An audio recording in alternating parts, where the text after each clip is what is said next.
awardees is either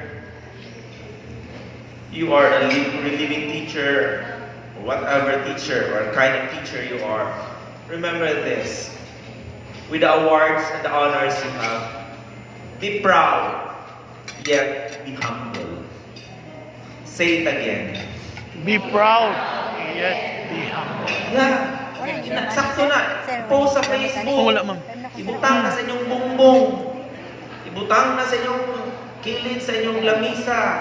Ipanghambog na. Kung na mo'y bisita, take it as a piece for conversation. Ipasa na sa iyong anak na tuwa sa laing na nasod, tuwa sa gawas. Ipahibaw. Be proud. Why? Because that is your achievement. Yet, be humble. Kanakutan, ato kong mapayusanon ko tabanga. Ang sugot tag sa mandi, kanang atong achievement kay wa man ginamahimo nato nga tuara. Mo na nga dawata na kami nahimo kong outstanding teacher. It's not by my own work. It's also the support of my husband. It's also the support of my family. It's even also the support of my co-teachers. Accept that. Mabitang ganahan ko na mag-awarding nito mga most best actors, best actress. Kaya mo ingon sila nga, dili niya ako ang trophy. Amuan yung tanan.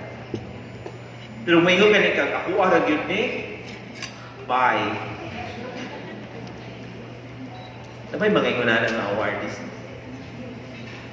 O nang, di po ko makasulti ninyo nga, pagbantay po mo mahimo mo awardee.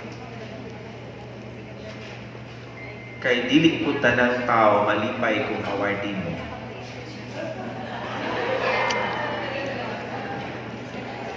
Nagingon sa Tagalog na, sa bawat tagumpay, may marites na nakasubaybay. Tinood na siya. Ngayon, may muna siya sa automatic siya. Sabi, nakapahimo niya, sip-sip ako na sa principal. Be careful for that. Mga nga, be humble. Mga nga, your achievement is not just simply your achievement. Sometimes, it's an achievement of the whole community. First, be humble, yet, be proud, yet be humble. Second, is be consistent. Say it again. Be consistent. O na pinakalisod. Kanang unsaon paglahutay. Yesterday, I was in Talibon. I told them, okay, nindot man kayo ilang team sa ilahang founding anniversary ko sila. Faith over fears and uncertainties. After 27 years. That's true. Faith over fears and uncertainties. Fears and uncertainties.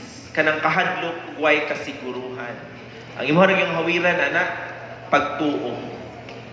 Una niyo ko nila nga, yes, you survive after 27 years. You reap the fruits, you have the cream, and you have now all the professionals, all the achievements. But one thing sure, before you will proceed and before you will reach 30 or 50 years, the challenge is consistency. And the word for that I love most is padayon. Saan pagpadayon? Kaya usahay kay kana mang moingon tang wala, okay na, awardin ako. Kuta na ko para MT2. Kuta na ko para MT1.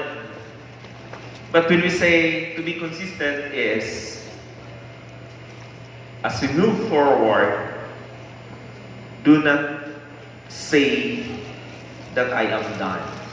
Because the truth of the matter is, nobody is done yet. Wa pa tanahuman. Wa pa tanahuman. Third quarter na sunod semana. Padayon. Okay? So, Be proud, Yet, yet humble. be Be consistent. consistent. And the third is be an inspiration. Say it again. Be an inspiration. Kamong tanan, mahimo mong inspirasyon kay puro man mo awardee. Lami ang tagduha pa mo kabuok kay mayo. Kamong duha mahimo mong inspirasyon sa tibuok Binondo District. Unya kamong bang tanan awardees. So all of the personnel of Binondo District, be an inspiration not just for the school learning community, but to the whole community and even to the other districts and even the whole division. How to be an inspiration? How to be an inspiration? Be truthful to your work and to your profession. Be truthful to your work and to your profession. Sad to know, at the division office, I'm part of the grievance committee. Tanang mga reklamo mo abot. Be truthful to your Maestra, profession. lapit. Huwag man na yan sa Binolido. Mailaman. Kanang di muliling na ako, guilty. Kanang na ay reklamo kay ang principal, bag kay nakadawat og imuing, maabot na ano.